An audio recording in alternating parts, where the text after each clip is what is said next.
Tahimik lang si Rene sa simula, pero pag kumanta na iba, hugot na tumatama. Good vibes na sagana, sa bawat nota niya puso mo'y sumasaya. At pag nag-live na si Rene Santos, siguradong wala nang problema.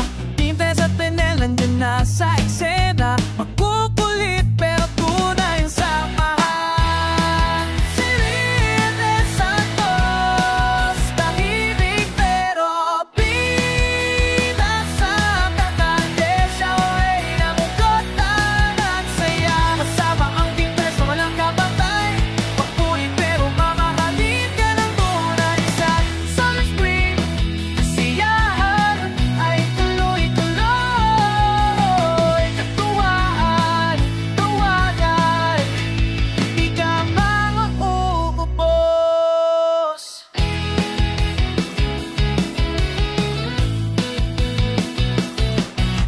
Panat nila, minsan seryoso, minsan naman sobrang pataw, walang preno. Pero sa dulo, ramdam mong totoo ang pagmamahal nilang